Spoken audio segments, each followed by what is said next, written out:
여러분 안녕하세요. 숍숍입니다. 오늘은 주식 투자 초보자들이 가장 많이 저지르는 실수와 진짜로 먼저 공부해야 할 공부에 대해 깊이 파고들어 보겠습니다. 주식 투자를 시작하면 보통 차트 공부부터 하시죠. 캔들 차트니 이동평균선, RSI, MACD 같은 기술적인 분석을 배우려고 하시는데 이건 마치 수학 공부를 미적분부터 시작하는 것과 비슷해요. 기초 없이 복잡한 도구를 다루면 오히려 혼란만 커지고 결국 돈을 잃는 악순환에 빠지기 쉬워요. 저도 초보 때 차트만 보며 주식을 샀다가 큰 손실을 본 적이 있거든요. 제 손실 경험은 나중에 다시 따로 준비하도록 하겠습니다. 여러분도 비슷한 경험이 있으시죠? 초보 투자자들이 겪는 수많은 어려움 가운데 가장 큰 문제 두 가지를 먼저 짚어볼게요. 이건 단순한 실수가 아니라 인간의 심리적 본능 때문에 생기는 거예요. 주식 심리학에서 자주 나오는 손실 회피와 과잉 자신감이 얽힌 결과입니다. 첫 번째 문제는 손실난 주식을 사랑하는 습관입니다. 손실난 주식을 붙잡고 우리는 사랑을 하게 되는 거예요. 주식 가격이 떨어지면 조금만 더 기다리면 오를 거야 하면서 매도하지 않고 버티시죠. 예를 들어 2022년 금리 인상기 때 테슬라 주식을 400달러에 샀다가 200달러로 폭락했을 때 많은 초보자가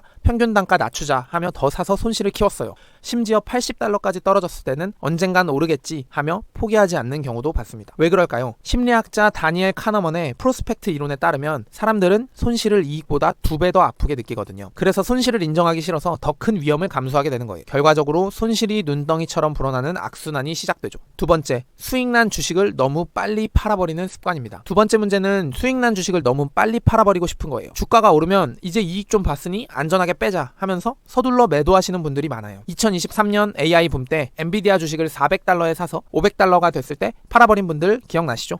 그 후 주가가 1000달러를 돌파했으니 엄청난 기회를 놓친 거죠. 이건 조기 이익 실현 심리 때문인데요. 안정적으로 이익을 챙기고 싶고 욕구가 강해서 장기적으로 더 오를 수 있는 심리를 포기하게 되는 거죠. 저도 한 번은 엔비디아 주식을 10% 수익 보고 팔았는데 그 뒤로 이미 40% 정도 더 오른 걸 보고 후회한 적이 있습니다. 여기서 한 가지 더 짚어볼게요. 초보자들이 정보 과잉에 빠지는 경우도 많아요. 유튜브, 카카오톡, SNS에 떠도는 오늘 종목 추천 같은 정보에 현혹돼서 impulsively 투자하다가 망하는 경우예요. 2021년 동학 개미운동 때 개인 투자자들이 금양 같은 주식에 물렸다가 큰 손실 본 사례가 대표적이죠. 정보는 많을수록 좋을 것 같지만 정작 핵심을 놓치면 혼란만 커져요. 우리는 앞으로 이걸 노이즈라고 부릅시다. 그럼 초보자들이 제일 먼저 해야 할 공부는 뭘까요? 바로 돈의 흐름에 대해 이해하는 거예요. 이건 차트나 기술적 분석보다 훨씬 더 근본적인 주식시장의 원리를 파악하는 방법이에요. 재미없어 보일 수도 있지만 이걸 모르면 차트를 아무리 잘 봐도 큰 그림을 놓치게 돼요. 돈의 흐름이란 중앙은행의 통화정책, 금리 변화, 인플레이션, 경기순환 등이 어떻게 시장에 영향을 미치는지를 아는 거예요. 그러니까 우리가 살고 있는 이 금융 시스템 자체를 먼저 이해를 해야만 다음 부수적인 스킬들을 얻을 수 있다는 뜻입니다.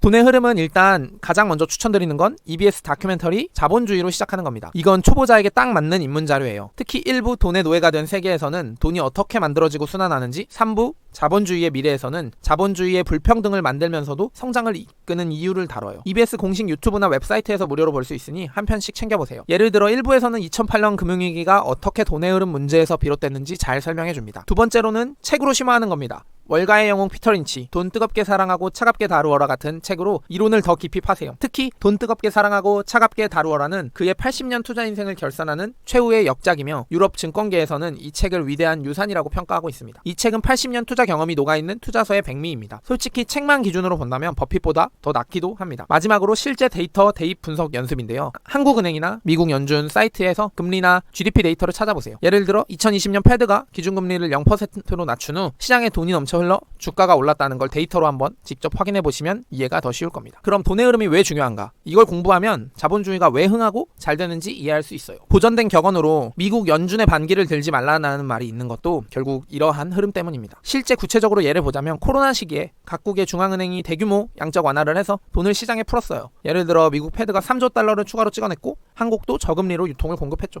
그 결과 주식과 부동산 시장이 폭등했습니다. 2022년 하락기에는 인플레이션이 8%를 넘어서면서 금리를 급격하게 올렸죠. 돈의 흐름이 줄어들면서 코스피는 2200대까지 떨어졌고 미국 주식 역시 1년 동안 횡보하는 어려운 시장을 겪었습니다. 현재 2025년에는 경기가 어렵다는데 왜 코스피는 3000포인트고 S&P 500은 6000포인트대를 사상 최고치 주변에서 있을까요? AI 반도체 붐 그리고 금리 인하 기대감으로 돈이 기술주에 몰리고 있기 때문입니다. 세계 통화 금액인 M2라는 게 계속해서 풀리고 있는 모습을 볼 수 있는데요. 우리는 기본적으로 이 금융과 경기를 구분할 줄 알아야 합니다. 돈의 흐름을 알면 차트만 보지 않고 왜 시장이 움직이는지를 예측할 수 있어요. 예를 들어 금리가 오르면 성장주보다 배당주가 낮다는 판단이 가능해져요.